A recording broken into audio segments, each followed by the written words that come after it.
Les marionnettistes font comme ça, les programmatrices font comme ça, les chargés de diff font comme ça, les régisseuses font comme ça, les publics font comme ça, et puis encore comme ça. Sur le pont d'Avignon, on y danse, sur le pont d'Avignon. On y danse plus ou moins en rond. Les marionnettistes sont comme ça, les programmatrices font comme ça, les chargés de diff font comme ça, les régisseuses font comme ça, les publics font comme ça, et puis encore comme ça. Alors bonjour Léa Guillec. Bonjour. Bienvenue sur Castelet. On est très heureux que tu aies accepté cet entretien avec nous. Est-ce que on est à l'Espace Alia, que je remercie pour cette belle salle qui nous prête pendant le festival. C'est important d'avoir une salle où on peut se poser, où on peut être tranquille pendant une heure, avec même la climatisation. C'est luxe pour nos entretiens. Est-ce que tu peux commencer par te présenter brièvement? Oui. Eh bien, je suis Léa Guillec. J'ai 30 ans. Je suis co-directrice artistique de la compagnie Der Heidens, compagnie avignonnaise de théâtre et marionnettes.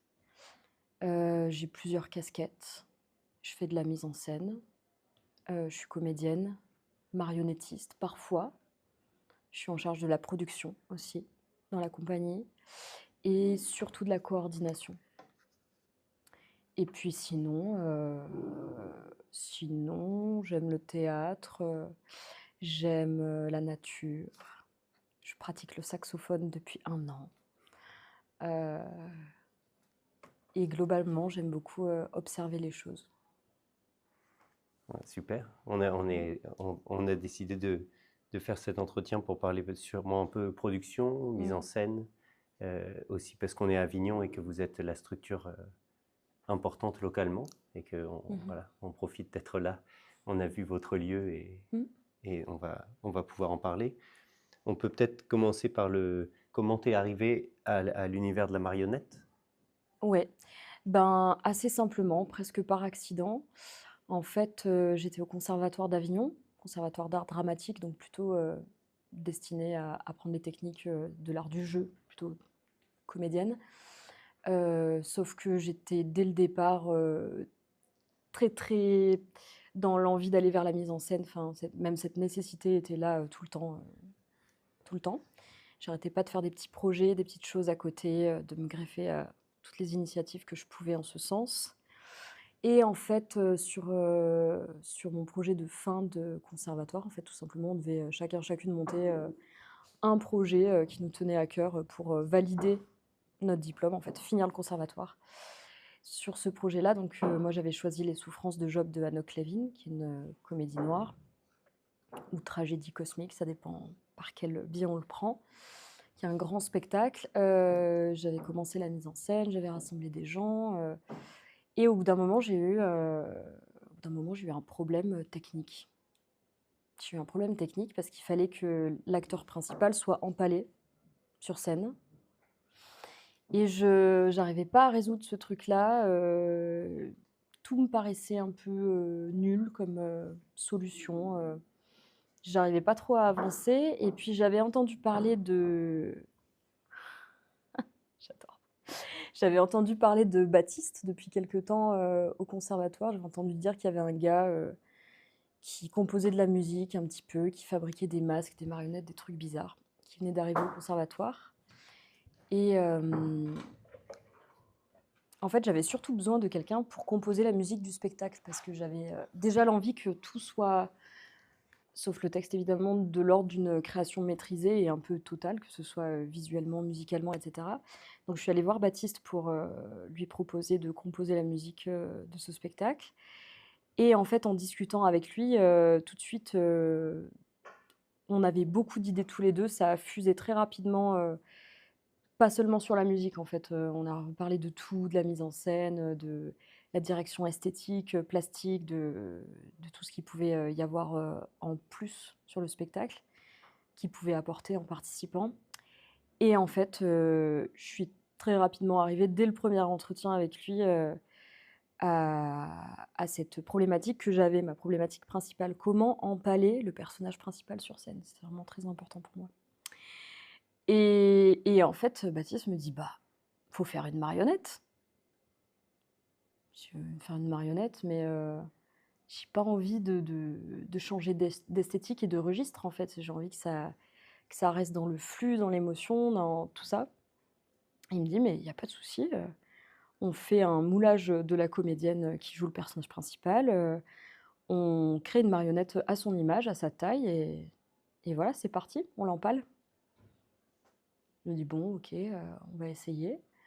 Et à partir de là, tout s'est enchaîné, quoi. On a vraiment travaillé ensemble, à fond et j'ai découvert, en fait, le pouvoir symbolique de la marionnette. Hem Et notamment, du coup, j'ai commencé par, cette approche avec la marionnette taille humaine. Et ce qui m'intéressait, c'était de confondre ça avec les acteurs, actrices qui étaient déjà sur scène.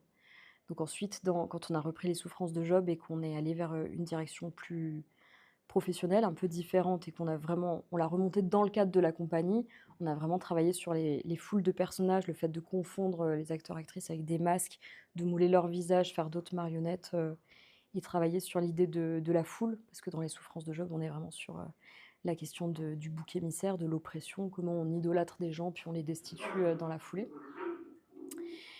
Et voilà, donc en fait, j'ai d'abord eu besoin de la marionnette pour résoudre un problème technique.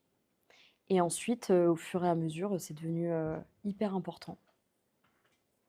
J'ai trouvé beaucoup de Et du coup, tu t'es formé à la marionnette à un moment donné ou c'est juste sur le tas comme ça complètement sur le tas. Complètement sur le tas, en fait, c'est vraiment Baptiste qui a ramené dans notre groupe de personnes, la marionnette. On a fondé la compagnie autour de ces 2 pôles, quoi. Moi dans le théâtre, Baptiste, dans la marionnette, avec tout un tas de personnes, qui nous accompagnent sur, plein de biais différents. Il y avait vraiment ces 2 choses-là qui se sont rencontrées et qui ont donné naissance, à la compagnie. Et moi, du coup, je me suis pas formée à la marionnette, du tout. J'ai juste, suivi Baptiste, dans ses délires, de marionnette, quoi, on va dire, et puis, appris sur le tas en fonction des projets et des besoins.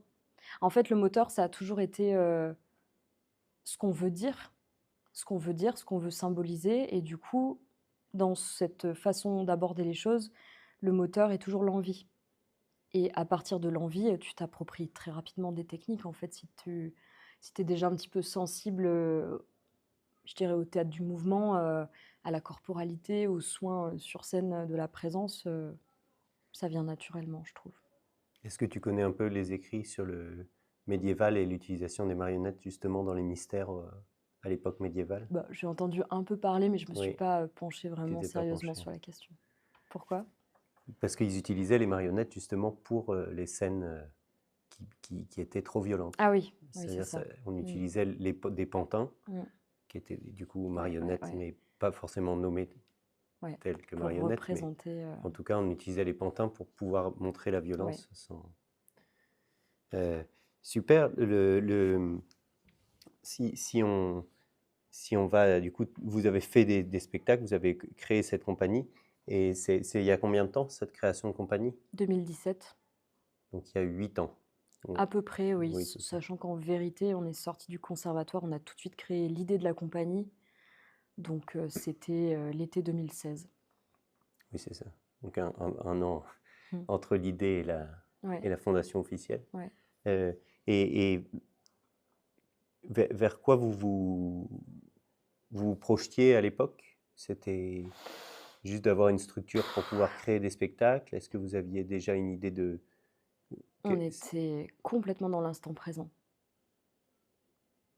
Je crois que l'idée, c'était vraiment juste à la sortie du conservatoire, de se rassembler, avec un nom, et de pouvoir faire, exploser, toutes les envies de projet, qu'on avait, et que là, d'un coup, on se disait: «Waouh, on va plus avoir, les 30 heures de cours par semaine, tout ça, on va avoir tout le temps du monde, en fait, pour faire, ce qu'on a envie de faire». Et du coup, on s'est rassemblés, avec ça, et dans un lieu important dans la fondation de la compagnie, qui est l'ancien tri postal d'Avignon, ancien centre de tri qui, à ce moment-là, était habité par plein d'associations différentes. C'était pas tout à fait un squat, c'était plus une occupation temporaire de bâtiments, un peu abandonnés quoi, vieux, mais où on a pu jouir en fait d'espace gratuitement pendant à peu près, 2 ans et où vraiment on a eu une sorte de sensation, immense de liberté et on l'avait parce qu'on avait les clés, on avait de l'espace, on n'avait pas d'horaire, on n'avait, pas de contraintes et en fait, tout était possible. Et au niveau de la professionnalisation, en sortant du conservatoire, Mmh. vous avez tout de suite réussi à rentrer dans le système de l'intermittence ou ça a mis Non, pas quelques tout de années? suite, ça a mis, ben, pour le noyau dur de la compagnie, ça a mis, 1 an et demi à peu près, 1 an et demi. Non, on avait, tous et toutes, en parallèle de ce lancement de compagnie, des petits jobs, en fait, d'étudiants ou service civique ou des choses comme ça. Donc tout le monde avait, ouais, entre 20 et 25 heures de travail, on va dire, alimentaire, enfin annexe et puis tout le reste du temps, on le consacrait à la compagnie, donc ça faisait énormément d'heures qu'on consacrait à côté à la compagnie. Et au début de l'économie, c'était une économie orientée vente, orientée... Comment vous avez réussi à faire rentrer de l'argent au début de la compagnie? C'est une excellente question. Qu'est-ce qu'on a fait? Vous avez fait des projets de territoire? Est-ce que dès le début, Pas dès vous le avez fait... début. Non, au début, on était complètement dans la création et on n'avait pas besoin d'argent parce qu'au début, comme tu sais rien, tu pas assez structuré pour, embaucher, les personnes ni rien, donc on était complètement on était, en freelance complet. On travaillait, on récupérait des trucs pour fabriquer des marionnettes, des décors. Sur, le petit salaire qu'on avait, on mettait, toute la thune qu'on pouvait en fait dans le début, dans le lancement et puis après, on a commencé à faire ce qu'on appelait des événements artistico-festifs. On créait des carnavals en fait, une sorte de gros, gros carnaval qu'on mettait, 3-4 mois à monter avec une dramaturgie, des numéros pour un spectateur dans des caravanes, des petits espaces, des coins de cours, on costumait tout le public et on commençait à tenir, une buvette, et une petite restauration. Je crois que les premières recettes qu'on a eues, c'était ça. En fait, on faisait, entrer gratuitement le public, on faisait tout un tas de petites formes, de shows, de trucs et puis en fait, on tenait un bar à côté, comme c'était cool, voilà. Oui, vous avez fait oui, c'est le côté un peu punk anglais. On fait Ouais, ouais, rentrer de ouais, l'argent avec bah, ouais, je sais pas ce qu'on là se où il disait, faut. ouais, je pense qu'on n'avait pas trop d'autres choix non plus parce qu'on n'était pas assez structurés, pour, qu'on nous achète un spectacle. On n'avait pas créé de spectacle. Enfin, on avait mon spectacle de fin de conservatoire autour duquel, ça a pris, mais enfin, voilà, on l'a joué, quelques fois, mais pas dans un cadre professionnel, dans un cadre de sortant d'école, donc ça pouvait pas nous rapporter d'argent. Et donc, au bout de quelques années, vous êtes fait un peu repérer par les gens d'Avignon. Il y a Oui, eu une... ouais, je dirais qu'au niveau local, vraiment au niveau d'Avignon, c'est allé assez vite parce qu'on faisait des choses très visuelles et on était beaucoup dans la rue au début. Donc ouais, on a été, assez vite repérés, pas par tout le monde, mais par, enfin les gens voyaient assez vite qui on était quoi et ce qu'on faisait. Et vous avez, à partir de quand ça commence vraiment à se structurer, la compagnie? Ça dépend ce qu'on entend par structuration. Bah, selon toi, qu'est-ce que tu l'entends? Si tu peux nous Ben, je faire sais un... pas trop en fait, À partir de quand, en fait, vous arrivez à faire rentrer assez d'argent dans la compagnie pour vous payer, pour que ça soit vraiment votre activité principale? Et pour que après, évidemment, commencer, ça arrive après la structuration, mais il y a déjà une ouais, période de réalité, je pense, ouais, professionnelle, ouais. et après, il y a une période de structuration. En gros, je dirais que ça a commencé à être 100 de notre activité à partir de 2018.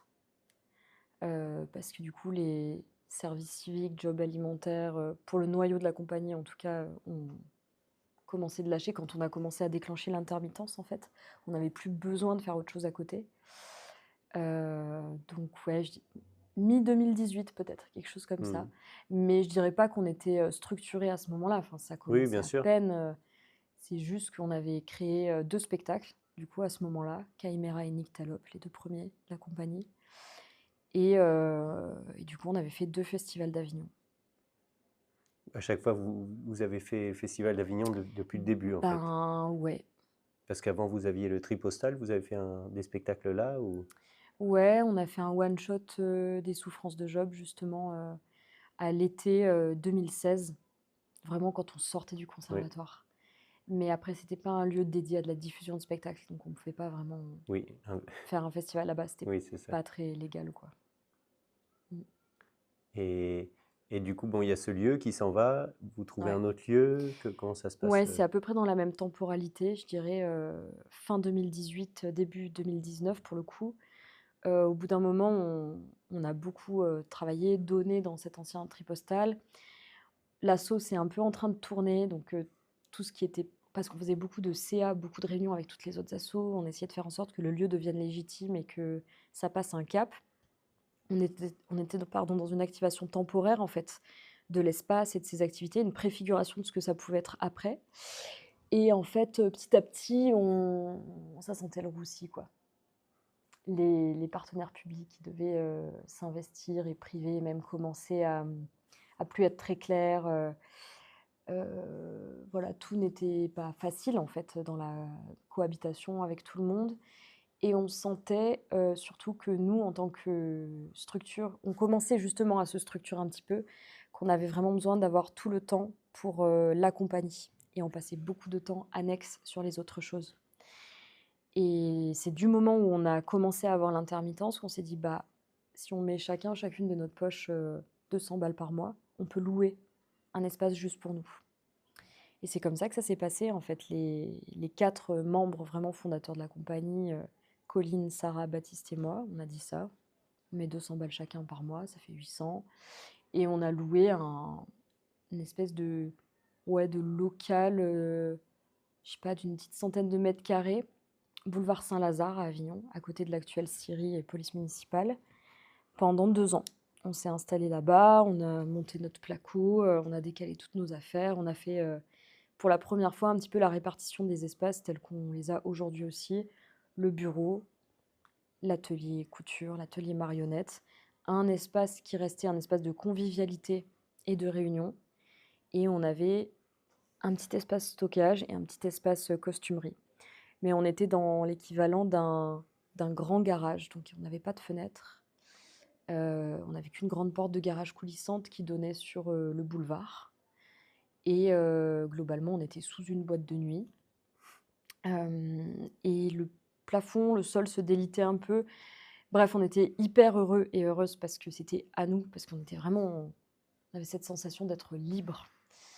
Hem, c'est marrant parce qu'au début, j'ai dit aussi sur l'ancien tripostal qu'on avait la sensation d'être Oui, oui, extrêmement libre petit à petit, et ça a nos changé, puis on a exigences. retrouvé une autre, liberté, voilà, et on a commencé d'accueillir un peu des gens, pour des soirées, on a lancé les débuts des formations là-bas aussi.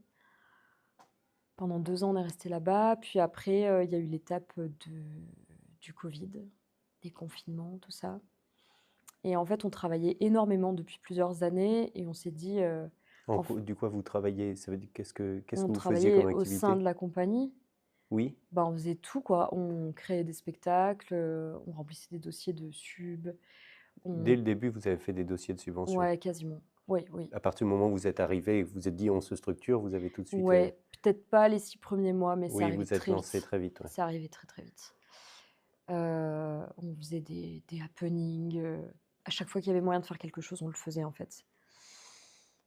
Donc on faisait tout ça et en fait, on commençait à réaliser que notre espace principal de vie, c'était pas vraiment chez nous, c'était plus l'espace où on se rejoignait la journée, en fait, pour travailler, en collectif et avec, le confinement qui commençait et tout, bon, on s'est pas vraiment confinés, on a continué de se voir, enfin, on avait cet atelier qui nous rassemblait donc Avignon, c'était pas très enfin, on pouvait circuler, heureusement, merci.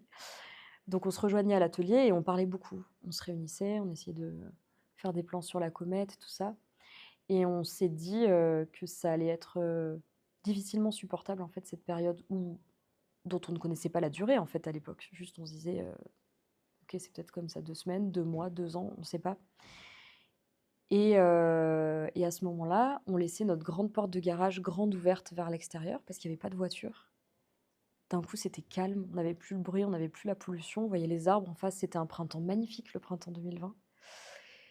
Et là est née la nécessité pour nous de changer d'espace, encore une fois, et de chercher quelque chose au vert, pas en ville. Donc entouré d'arbres, un endroit plus en nature et avec plein de fenêtres. C'était ça un peu. C'était un endroit avec plein de fenêtres, entouré d'arbres, où on peut faire des trous partout dans les murs. Voilà, parce qu'il nous manquait encore ça dans la liberté d'espace.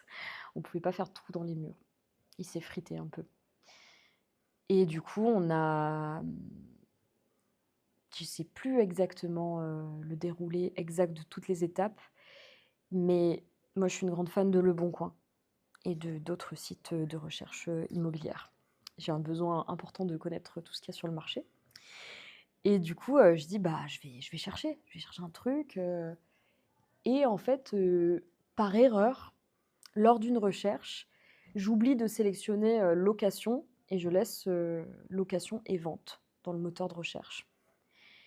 Et en fait, je scrolle, donc je fais passer les annonces, je trouve rien, c'est hyper cher. Enfin, il n'y a rien dans notre budget, c'est impossible, ça marche pas du tout. Je commence à déprimer un peu. Et il y a une image qui retient mon attention. Je vois une sorte de grande maison rouge avec des arbres et du ciel bleu. Je dis, waouh, c'est pas possible, c'est pas Avignon, ça ressemble pas à un bâtiment d'intramuros en tout cas. Donc je clique et tout, et là je me dis, waouh, quand même, on dirait vraiment quelque chose qui nous ressemble pas mal, quoi. Et là, d'un coup, je me dis, oh merde, j'ai oublié de désélectionner la case location, et je vois que c'est un bâtiment à la vente. Mais je vois qu'au niveau du prix, c'est pas cher du tout par rapport à la surface et ce que c'est et tout. Donc j'en parle aux autres. On se réunit et on se dit, bah, en vrai, plutôt que de mettre nos 200 balles par mois et de les filer à une boîte de nuit, si on se projette éventuellement d'acheter quelque chose ensemble, bah, on mettrait toujours nos 800 balles par mois, mais ce serait pas perdu, ça s'accumulerait pour avoir quelque chose qui appartient à la compagnie au final.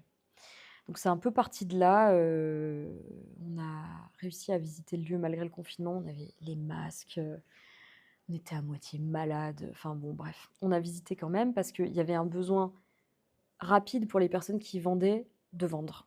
C'était un peu urgent et c'est pour ça que c'était pas cher. Et personne voulait investir parce que c'était en plein milieu du Covid. Enfin, tout le monde avait peur.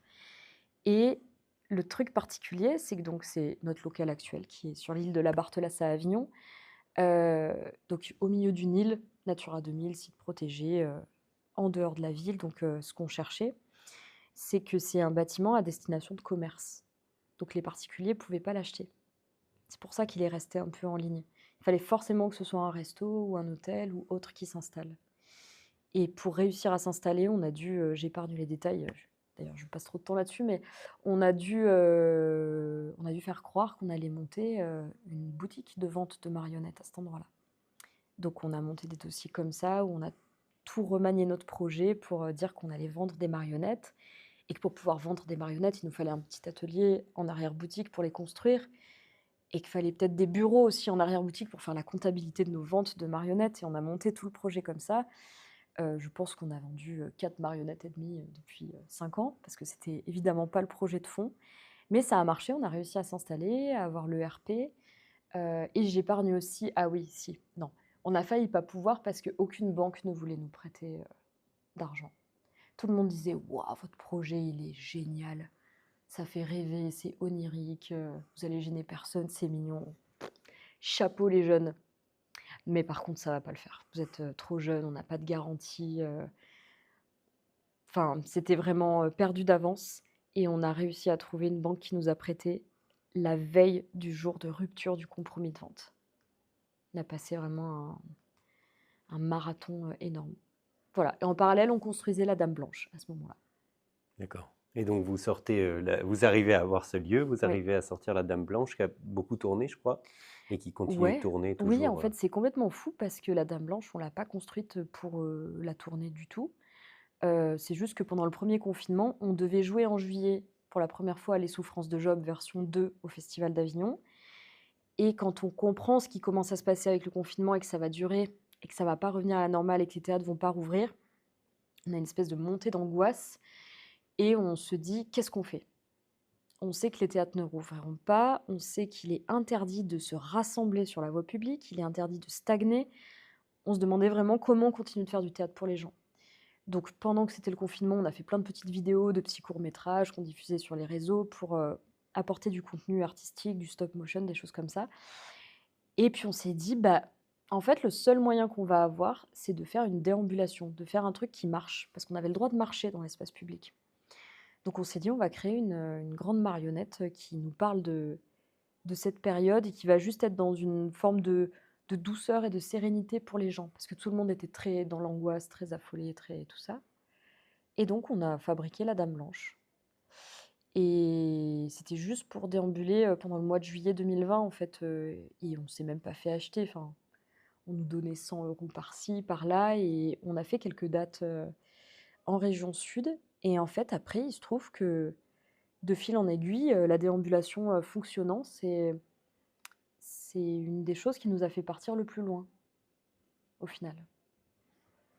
Super, bah, c'est une bonne, je pense qu'on a une bonne et perspective un peu Mmh. de la compagnie. À partir du moment où vous arrivez au lieu, j'aimerais aussi j'aimerais comprendre le rapport que vous avez aux institutions, comment il évolue et surtout où est-ce que vous voulez aller.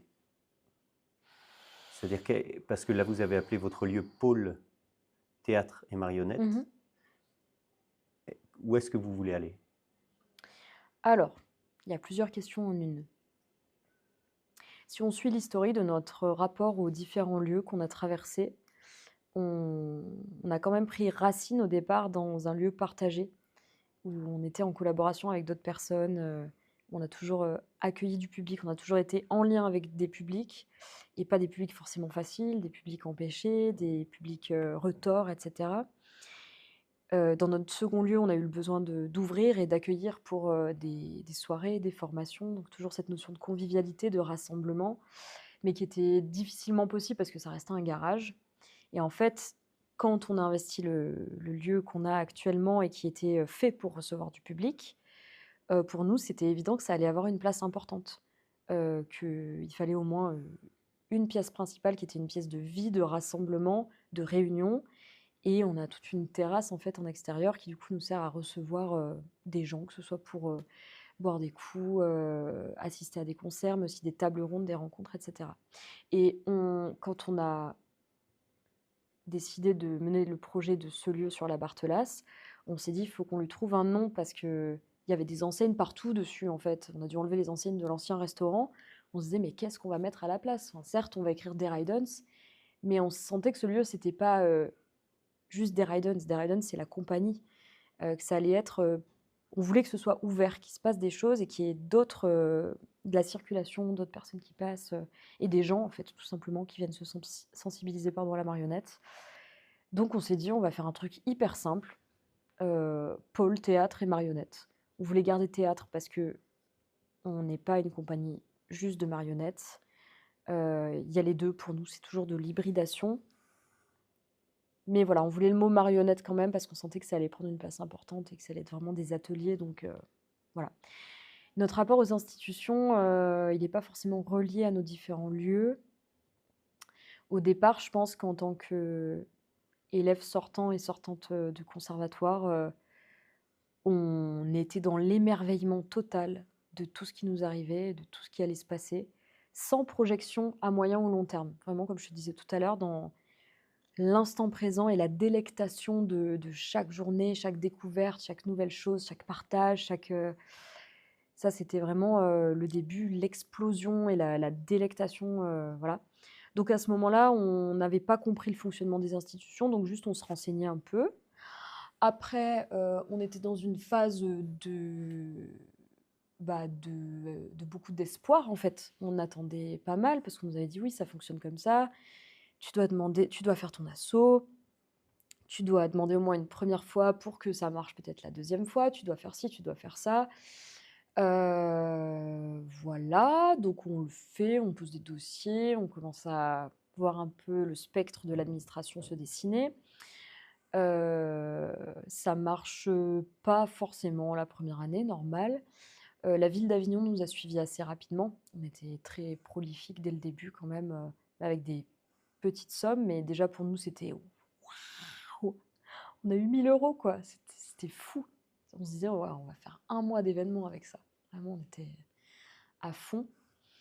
Le département, ça a dû arriver, 3 ans après et puis après les inaccessibles, région et DRAC pendant des années et des années, en fait, on nous a donné des marches à suivre pour prendre en visibilité, pour faire les choses bien, étape par étape, pour respecter les règles, pour rentrer dans les cases, dans les critères. Ça commençait déjà à nous sembler un peu bizarre, un peu étrange parce qu'on faisait tout bien, dans les règles, dans les cases au début et ça marchait pas quand même, mais ça marchait pour d'autres. Enfin, on commençait à sentir des petites choses qui nous gênaient un petit peu dans ce fonctionnement-là. Hem Et du coup, très rapidement, en fait, on a un peu fait, avec mais sans. Parce que nos besoins, en fait, étaient de plus en plus gros très rapidement. En fait, la compagnie, elle a vraiment grandi, finalement rapidement. On a eu beaucoup de monde, avec nous, à devoir, rémunérer assez rapidement, même si on n'a pas réussi tout de suite et que c'était, toujours un peu, voilà, les débuts, c'est quand il y a des équipes, c'est compliqué, quoi, à gérer. Quand tu découvres que tu dois faire les spectacles, tu dois être concentré dans l'artistique, dans la technique, dans l'admin, dans la prod que tu connais pas encore, tu fais des erreurs sur certains trucs, enfin voilà, tu reviens en arrière, voilà. Et nous, on pensait au début que les institutions allaient nous aider. On pensait que c'était fait pour ça, qu'ils étaient là pour nous accompagner et nous dire quoi faire, comment faire bien et cetera. Et on a assez vite compris qu'on n'allait pas recevoir d'accompagnement, en fait. Que peut-être qu'on recevrait de l'argent si on rentrait vraiment dans les cases et qu'on passait des commissions, d'autres commissions, de la cooptation, des commissions et cetera. Mais mis à part, la ville d'Avignon qui finalement, nous a rapidement mis à disposition parfois, des locaux où il y a pu avoir des dialogues. Le département, on a été en dialogue aussi, mais on a peut-être fait moins de choses ensemble. Heu, voilà, compliqué. Après, on a fait beaucoup d'administration, notamment avec Colline pendant des années.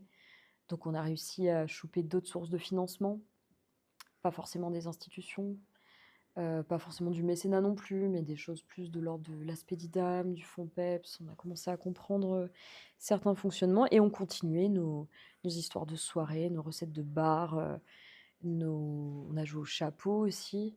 Hem, on a commencé à jouer dans des théâtres, à la recette et puis, je pense qu'à partir, ouais, du moment où on a été dans le second local, on a commencé la médiation. On a commencé on a très rapidement donné énormément d'ateliers, en fait, dans des écoles, dans des centres sociaux. Reliés à nos carnavals, on essayait de créer, des dynamiques, des liens, d'inclure les gens, de tout ça et on a beaucoup fait les frais au début sans le savoir, du fait d'être totalement sous-payés, en fait, pour ce qu'on faisait et du coup, en fait, on faisait énormément, énormément, énormément de choses. D'une part, pour, gagner en légitimité du côté artistique, mais d'autre part, juste pour vivre, en fait, pour, réussir à faire rentrer de l'argent dans la compagnie pour transformer ça en heures. On a fait des années, d'énormément de médiation. On commençait la formation, mais on n'était pas pro dans la formation. Du coup, on pouvait pas faire payer ça comme une formation comme on le ferait actuellement, en fait, dans une formation certifiée et tout. Donc ouais, là, il y a eu un tunnel, d'un bon moment où on créait les spectacles, on les mettait en place, on essayait de les jouer correctement et cetera, mais où, on faisait beaucoup, beaucoup de médiation et d'ateliers à côté. Et pour parler un peu présent, vous avez un budget de combien annuel des Ride Dance? Je voudrais pas dire de bêtises, mais là, je crois Un ordre qu'on de est, grandeur, hein, c'est en pas. gros 150 000 € sur un an. Et vous avez combien d'équivalents temps intermittent plein? C'est pas clair, C'est mais je veux dire, combien vous arrivez, Si, à peu si, près combien je comprends d'intermittents vivent complètement. avec votre compagnie? Ben, à temps, plein, heu, sous le régime de Oui, l'intermittence, hein, on est voilà, c'est d'accord? ça. Pas salarié. On est 4 à temps plein. dans la compagnie. Et après, par contre, le nombre de personnes qu'on embauche sur un an, c'est au moins une vingtaine, non, plus, parce qu'il y a les parades de Noël, une trentaine de personnes. Mais pas tout le temps. En fait, c'est selon Oui, les c'est ça. périodes. Si on joue le dernier jour de Pierre, bah, il va y avoir 10 personnes embauchées sur telle période. On a des renforts en production aussi, des fois. Si on programme des formations au pôle théâtre et marionnettes, on va embaucher des personnes à l'accueil aussi, à la régie, à la cuisine. Enfin, voilà. Mhm. Et du coup, pour finir de répondre à ta question, c'est vrai que je me suis beaucoup étalée sur le passé. Au niveau du présent, on est... je pense qu'on a passé l'étape de la colère vis-à-vis des institutions,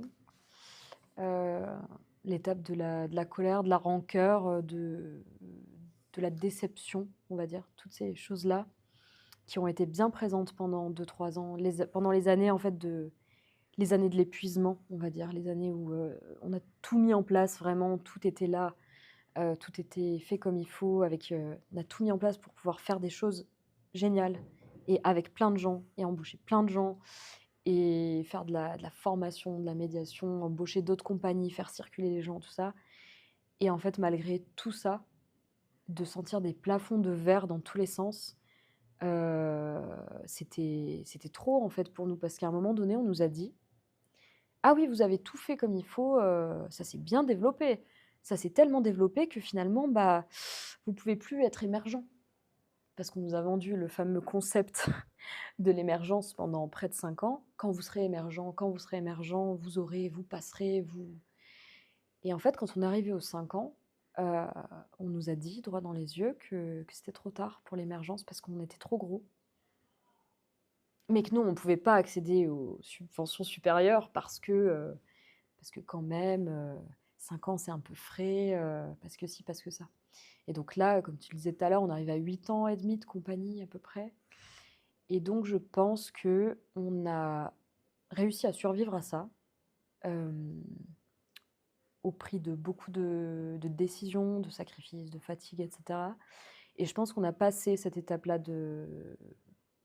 vraiment de la colère, de la rancune et cetera. On est un peu dans un au-delà, quoi. On a glissé dessus, on a trouvé nos façons de financer les choses, de s'autofinancer, en fait, de travailler pour financer le travail. Mais c'est pas un fonctionnement qui est pérenne, ad vitam, parce que ça tient énormément sur les personnes qui maintiennent cette structure et qui font les choix de pas se payer pour que les autres soient payés, de pas se payer pour pouvoir, réparer le toit, pour, ci, pour ça. Alors on sait que la plupart des compagnies fonctionnent comme ça et que les tiers-lieux, les lieux associatifs, ça tient beaucoup sur les bonnes volontés. Mais bon, voilà, donc là, on est dans un moment où on essaye intelligemment de concilier notre force créatrice, que ce soit artistiquement ou notre création ou de production, en fait, le fait qu'on arrive à faire tenir des choses, avec le fait de retourner voir les institutions avec cette maturité et de dire maintenant, voilà, on en est là, euh, et on est capable de dire maintenant entre guillemets, qu'on sait qui on sait la valeur de ce qu'on fait et que si on veut nous aider, on peut faire ça, ça, ça ou ça. Et on vient dans une autre posture, en fait. On vient plus dans la posture d'attente et de réclamant, de tout ça, mais plus de... Voilà, on Et sait dans le où on en dialogue est. avec les institutions, est-ce que c'est le fait que vous fassiez plein de choses, qu'ils aient du mal à identifier? C'est vrai que vous êtes très productif par rapport à d'autres. Je Mm, dis, vous avez un champ très large mm, de choses que vous faites. mm, Il y a, dans vos spectacles, vous faites tous les objets du spectacle, donc mhm, la mise en scène, la musique. Vous faites mm, jamais beaucoup, vous faites pas beaucoup appel à l'extérieur mm. dans la conception. Ouais, En plus de ça, votre lieu, il fait et de la médiation, et de la formation, et de la ouais. création. Est-ce que c'est c'est pas un trop plein, c'est plein, mais est-ce que c'est le Mm. fait que ça soit aussi riche qui peut-être entraîne les partenaires à ne pas savoir où flécher l'argent, où ils sont habitués, eux, à une compagnie conventionnée Mmh. qui tourne des spectacles, qui embauche des gens et Ben, je sais pas parce qu'en fait, on a toujours, répondu, on n'a jamais fait de demande de fonctionnement parce qu'on sait très bien que ça n'existe plus. Donc à part notre convention avec la ville d'Avignon, encore une fois, et le département, ben, que ce soit la région ou la DRAC, on n'a jamais pu demander du fonctionnement. Donc on n'a jamais présenté l'entièreté de nos activités. On s'est toujours concentré sur la production de spectacles. Et en fait, dans ce cadre-là, parce que c'est le plus important pour nous, dans le cadre de la production de spectacles, on n'est jamais rentré dans les cases complètement.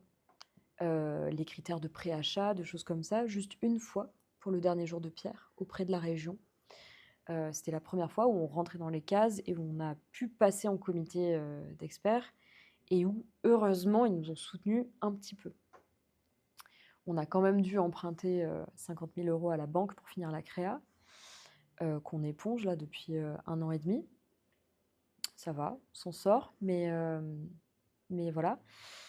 Et donc non, en fait, je pense pas que ce soit le foisonnement des choses qui perturbe le fait qu'on puisse pas flécher, parce qu'on remplit des dossiers déjà fléchés vers des choses. Chaque fois, enfin voilà, on met un autre dossier pour dire que la compagnie fait tout ça, mais on demande des sous sur ce truc-là spécifiquement, cet appel à projet, cette chose. oui, j'ai essayé de comprendre si par rapport au reste, parce qu'évidemment, quand ils reçoivent plein de dossiers, Mm, il y a, il y a plusieurs réalités qui rentrent mm, en... Et souvent, par exemple, un CDN, mm, il a de l'argent lui aussi pour créer. mm, Donc, un lieu qui est aussi important, il a de l'argent mm. par ailleurs, alors que vous, non. Enfin, il y a peut-être cette Ah ouais, par réalité, rapport au lieu, ouais. c'est-à-dire que vous êtes vu comme grosse structure pour eux et pas comme compagnie. Mm. C'est une question, hein, Ouais, ouais, ouais. Bah, c'est vrai que l'ambiguïté qu'il y a pu avoir à un moment donné, c'était la création du lieu. Parce qu'on était une compagnie et d'un coup, on était une compagnie ou un lieu ou une compagnie avec lieu. Oui, là, à ce moment-là, il y a eu un «Ah, c'est quoi ça?» Donc la stratégie qu'on avait adoptée à ce moment-là, c'était de demander du financement uniquement pour l'investissement sur le lieu. Donc on a acheté du matos, on a fait construire des portes anti-feu, on a fait le grill de la salle, tout ça en partie avec des financements de département et DRAC à ce moment-là. Mais là où on aurait un besoin énorme, c'est sur le fonctionnement. Parce que le fonctionnement, il est vital. Tout ce qu'on déploie ne peut pas exister s'il n'y a pas une base, notamment une base salariée. Euh, et en fait, ça on n'a pas. Pour l'instant, vous n'avez pas d'emploi administratif On en a, mais sous le régime de l'intermittence. en production, du coup. Ouais, surtout en communication-diffusion et à mi-temps en production. Un peu moins de mi-temps parce que on prend en charge aussi ça pas mal. Super. Tu as parlé tout à l'heure de création totale. Ouais. J'en ai un peu parlé, mais ça m'intéressait de savoir ce que vous entendiez par ce terme, d'où il prend racine. Est-ce que vous avez des références? Est-ce que ça fait référence à d'autres choses? Est-ce que c'est un mot qui vous plaît comme ça? Je sais pas comment il est arrivé dans notre vocabulaire ce mot. Création totale. Bah, création parce que création et totale parce que quoi d'autre? Peut-être ça marche mieux création totale que création complète. Ça fait penser à une crêpe complète. Parce que pour la Bretagne, c'est pas mal. Oui, mais non. Non, bah, je pense que c'est venu au fur et à mesure du temps quand on s'est rendu compte que vraiment c'était un truc important pour nous de maîtriser tous les aspects de la création, quoi. Vraiment. Notamment quand on a commencé, après les souffrances de Job, à faire des spectacles purement sans texte, où du coup, on n'avait vraiment rien qui venait d'ailleurs. On faisait tout sortir de nous, quoi. Et quel est qu'est-ce qui vous plaît là-dedans? Ben, je crois qu'avant tout, c'est une forme de nécessité qu'on a. Enfin, tous nos spectacles sont partis de nécessité, pas forcément explicables intellectuellement, mais de besoin de faire ça à ce moment-là. Euh, et d'ailleurs, on a souffert quand même du temps long de création sur le dernier jour de Pierre pour ça. Parce que c'était très très dur, notamment pour Baptiste, de maintenir cette flamme de la nécessité, de l'immédiateté, de l'authenticité sur un temps aussi long de fabrication et de production de résidence sur 2 ans et demi. Parce qu'on a toujours travaillé, avant ça, bon, les souffrances de Job, ça avait été long quand même, mais sinon, on a toujours travaillé dans une forme d'immédiateté de ce qu'on a besoin de dire, que ce soit sur le plan, symbolique, intellectuel ou juste, les tripes à mettre sur scène. C'est toujours relié au temps, à ici et maintenant, cette chose-là est vraie pour moi. Donc j'ai besoin de la matérialiser maintenant et le temps long est difficile, je crois qu'on a finalement réussi à faire ce qu'on avait en tête au début avec, beaucoup d'authenticité, mais ça nous a coûté dans la concentration et le maintien en vie du rêve premier, en fait. Voilà et du coup, au-delà de la nécessité, je crois que c'est ce qui je crois que c'est aussi quelque chose qui nous plaît, globalement au théâtre quand on va voir un spectacle, de se sentir complètement catapulté dans un univers autre. Au début, on parlait beaucoup de rapport au réel dans notre façon de faire les choses et je crois qu'il y a un peu de ça, de moi, j'ai besoin quand je vais au théâtre de changer de réalité ou alors de partir de celle qu'on connaît, mais d'aller ailleurs, notamment dans l'émotion. Vraiment, soit l'émotion, soit l'univers, soit et souvent c'est relié, puisqu'on est sensible à la création plastique, visuelle, sonore, tous les effets en fait, qui en fait ne sont pas que des effets, qui sont des vibrations, qui participent à la réception d'une pensée ou pas forcément d'une pensée, d'une traversée de quelque chose qu'on va livrer aux gens. Super. Merci. Au niveau de la, de la tournée, ça m'intéressait de comprendre votre lien à l'international, comment vous gérez l'international, et même de manière, je vais reposer 2 questions en une, de manière, est-ce que vous, à un moment donné, vous êtes fait aider, ou est-ce que l'administration et la production aussi, c'est une création totale et on ne fait pas rentrer d'aide extérieure dans le... Donc, par exemple, faire un dossier de subvention, comment gérer des payes à l'étranger, comment gérer... Ah ouais. Est-ce que vous êtes fait aider? Comment vous avez appris ces choses-là qui... Je ne sais pas si vous avez appris ça en conservatoire de théâtre, mais souvent c'est un peu... Non, Voilà, ça ne fait pas partie du non. cursus. Comment vous êtes formé là-dessus? Toi et Colline, de ce que Bah, je comprends. tout terrain comme d'hab, notre rapport à l'international, il commence tout juste pour le coup. C'est nouveau pour nous.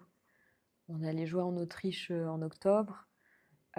C'était en vrai, c'était la première vraie expérience de gros spectacle qu'on amenait ailleurs, tu vois? On est allé jouer l'été d'avant, on a fait une tournée sur l'île de la Réunion, mais ça reste la France. Mais il y avait quand même toutes ces questions logistiques de comment on envoie un décor, là-bas, qu'est-ce qu'il faut savoir, qu'est-ce que ça implique pour les personnes. En plus, Baptiste s'était cassé le pied, donc c'était tourné en béquille. Voilà, il y avait plein de choses à prendre en compte. Donc non, là, vraiment, le rapport à l'international, ça a commencé depuis l'Autriche et ça va vraiment se développer cet été parce qu'on part au Québec dans une semaine, puis les pays de l'Est un petit peu en septembre. Euh, je crois que le moteur, c'est encore une fois l'envie très forte et une forme de nécessité de bouger, en tout cas pour ma part, une nécessité de rencontre et de s'arracher au quotidien et à un système qui est très, très, comme dans tous les pays, hein, mais qui est très codifié ici. Et la rencontre, en fait, ne serait-ce que avant qu'elle soit matérialisée en vrai, mais la rencontre ne serait-ce qu'au téléphone ou par mail avec des pros de l'étranger. On en parlait l'autre fois quand on s'était croisés à Paris, mais je sens une forme de simplicité et de rapport d'égal à égal qui est incroyable. Qui est en fait, quand tu rentres là-dedans, quand tu commences à y prendre goût, tu te dis mais c'est ça que je veux. C'est ce rapport-là que j'ai envie d'entretenir avec les festivals. C'est notamment des festivals en fait, surtout quand on est appelé à jouer à l'étranger, mais les festivals, les théâtres, et un rapport aussi d'instantanéité qui fait un bien fou. Parce qu'en fait, ce qui plombe une partie des compagnies, et notamment quand tu commences à faire des gros spectacles sur des grosses scènes, c'est la léthargie du temps de diffusion. C'est infernal. C'est un... Je jette la pierre à personne quand je dis ça, mais c'est l'équivalent d'un tue l'amour, quoi. C'est un tue la création.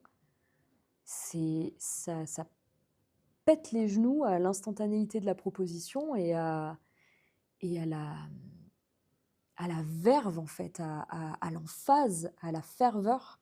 Ça casse la ferveur, ça casse plein de jeunes collectifs, plein de jeunes artistes qui ont des envies, des étoiles plein les yeux, qui ont envie de présenter leur truc et qui du coup se retrouvent à faire des petites formes pendant 10 ans. Parce qu'il n'y a que ça qu'on peut jouer rapidement dans les offs, en fait. Et le reste, c'est des temps de dinosaures. Et en fait, là, je retrouve avec... En France, oui. En Oui, oui, on France, parle de la France, oui, hein, on oui, est c'est ça. d'accord. Désolée la France, hein, mais voilà. Et quand on commence à rentrer dans ce dialogue à l'international, moi, ça m'a fait un bien fou, là, il y a 1 an et demi, parce que je commençais à me dire, il y a quelque chose qui va pas être possible sur le long terme, là, dans cette façon de rentrer dans un temps long et d'accepter que tes dates, t'en as que 3 et qu'elles sont dans 2 ans. Moi, je me disais: «Mais ça me va pas du tout, ça me va ni à moi, ça me va pas dans l'idée de la direction de ma structure», parce que moi, j'ai pas envie de dire, aux gens qui nous entourent: «Bon, voilà, vous aurez 2 cachets dans 2 ans». Enfin, c'est à l'encontre de la vie et de Il l'ici et faut démarrer maintenant. le cycle. Après, on a des cachets qui arrivent dans 2 ans, on en a encore dans 2 ans. Ouais, ouais, ouais, voilà, non, mais Il il faut... peut y avoir un peu de ça, mais ça ne suffit pas. Ça ne suffit pas à vivre déjà et puis surtout ça n'est pas, ça n'alimente pas une ferveur, en fait, un enthousiasme. C'est long, c'est lourd, c'est plombant et en fait, quand tu te rends compte que tu peux, sur les gros spectacles notamment, être programmé à l'étranger dans moins d'1 an, mais waouh! Mais c'est l'équivalent de sauter dans un lac de montagne en été quand tu as super chaud. C'est génial, ça fait un bien, incroyable. Mais du coup, est-ce que vous êtes penché sur le côté administratif de ça? Un peu, alors, pas trop. Et est-ce que tu as trouvé des endroits où on explique comment faire ça? Est-ce que tu... Ben, pas trop. En fait, pour tout dire, j'ai fait un atelier Pôle emploi au village du Hof, là, il y a quelques jours, justement, sur la mobilité des artistes et techniciens à l'international. Mais c'était que des histoires de formulaires et de trucs à remplir si tu es embauché par une structure à l'international. Sauf que nous, on salarie les gens, au sein de la compagnie, en France, quoi. Mais en effet, c'est un travail à mener. Oui, il y a pas enfin, t'as pas trouvé d'informations Non, je là-dessus, sais pas si j'ai énormément eu le temps de chercher non de plus. chercher non plus. Ouais, ouais. Pour le coup, ce serait bien, dans l'absolu, si on avait les thunes, on je pense qu'on embaucherait quelqu'un spécifiquement pour ça, pas beaucoup d'heures, mais vraiment pour, faire ce travail de recherche, de développement et d'accompagnement, parce qu'on a une administration, enfin, on a énormément de choses à faire, c'est monstrueux. Déjà pour maintenir l'existant, du coup, ouais.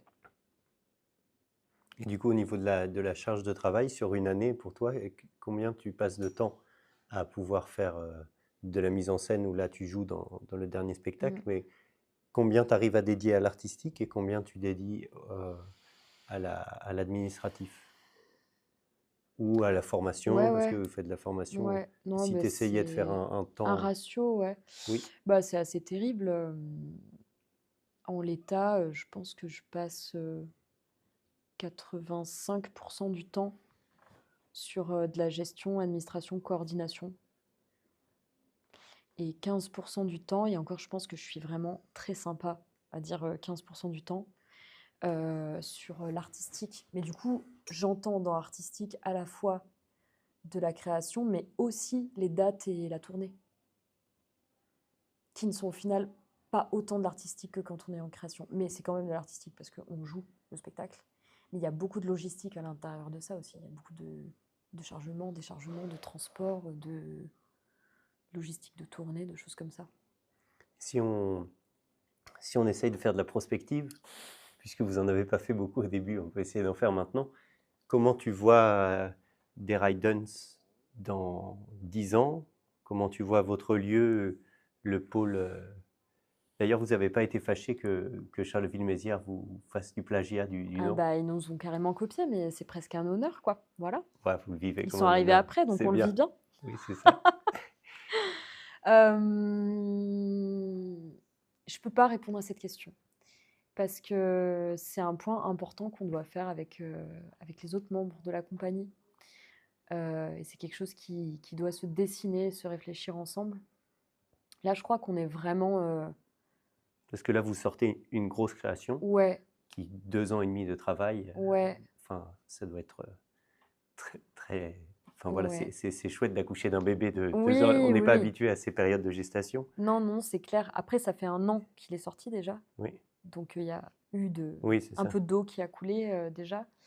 Hem Je pense que là, on est un peu dans un moment où on donne tout, notamment là sur ce festival d'Avignon, pour que les choses enfin passent un cap et prennent.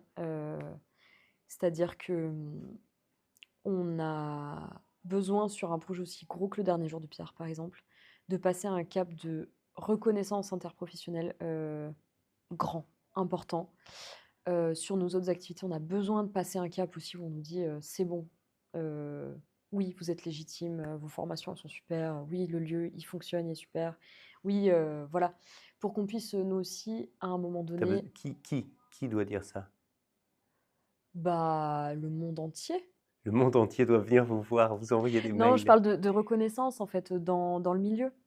dans le milieu, donc tu veux dire, par exemple, Je parle, notamment des institutions et des personnes qui ont le pouvoir dans le milieu, on va dire. et ça se passerait comment, par exemple, par le fait de programmer votre spectacle? Comment Ah bah, tu par exemple, ouais, ça peut être ça. Ça peut être, programmer nos spectacles, ça peut être qu'il y ait des passerelles entre le pôle théâtre et marionnettes et d'autres salles, qu'il y ait de la circulation d'artistes, entre chez nous et d'autres lieux. Ça, c'est en train d'être mis en place parce qu'on fait partie aussi de Polem, le regroupement des marionnettistes de la région sud et on est en train de créer des passerelles, des choses, des tout ça.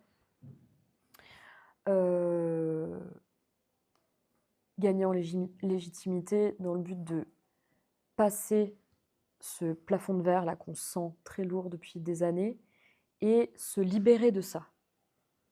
Retrouver une forme de liberté parce qu'il y a quelque chose qui est acquis et qui roule.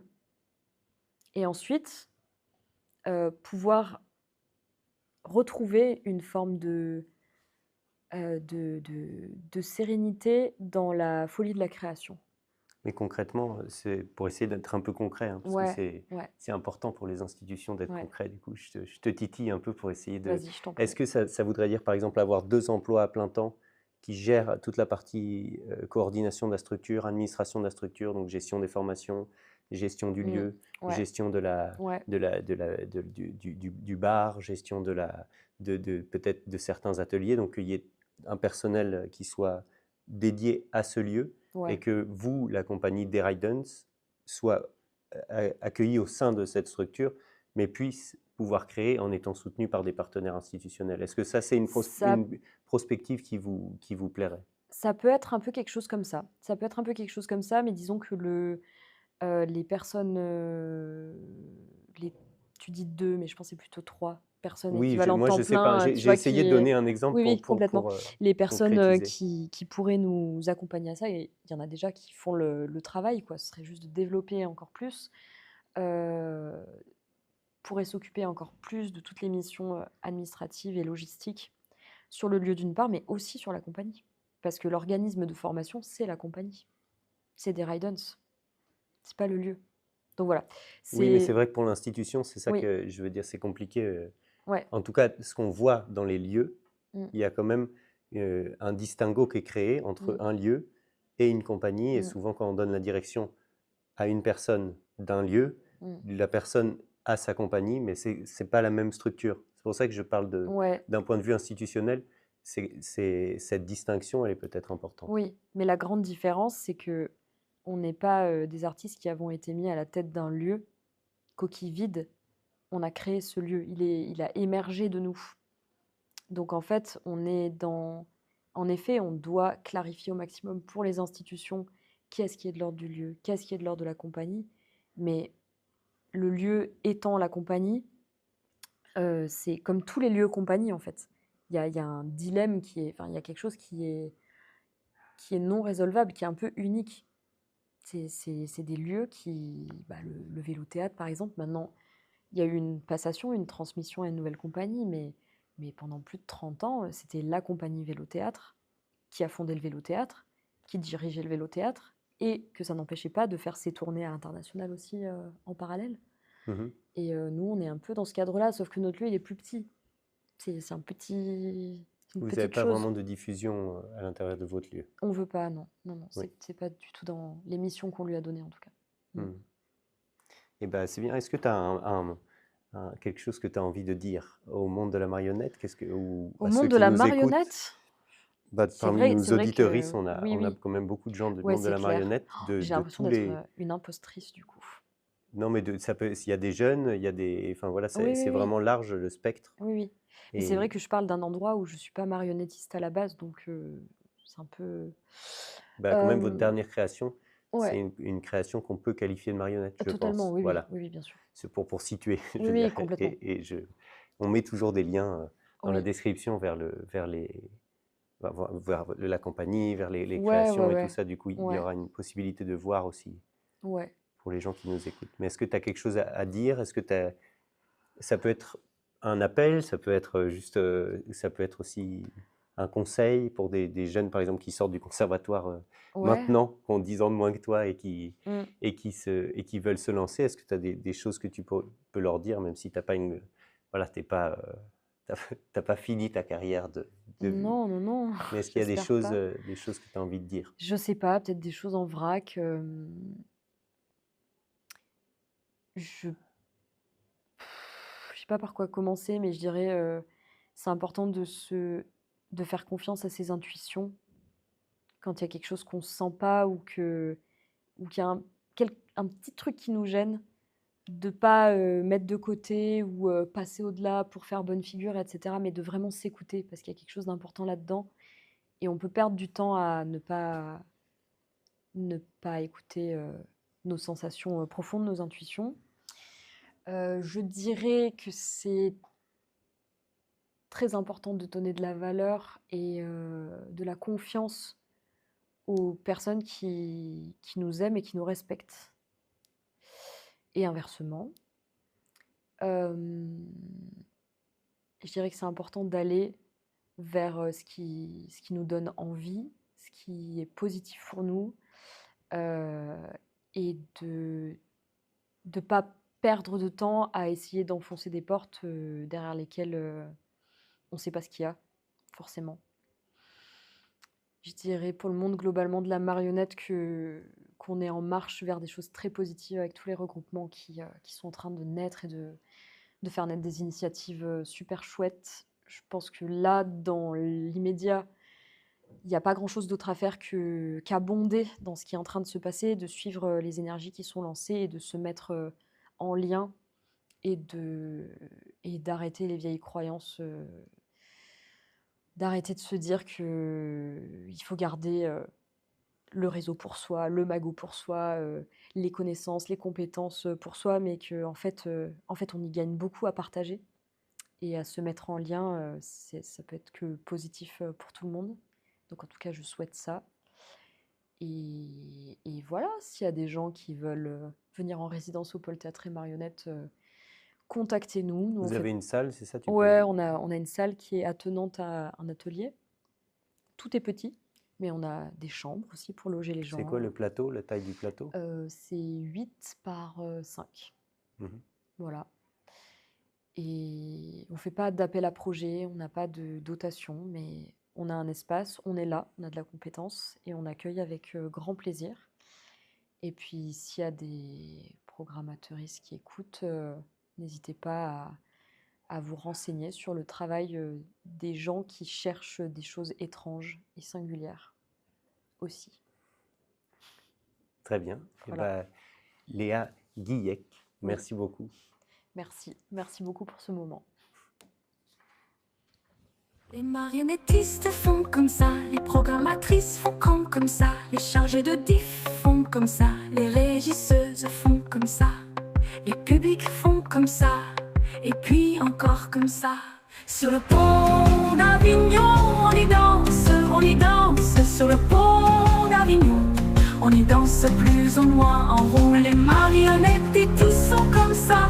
Les programmatrices font comme ça, les chargés de diff font comme ça, les régisseuses font comme ça, les publics font comme ça, et puis encore comme ça.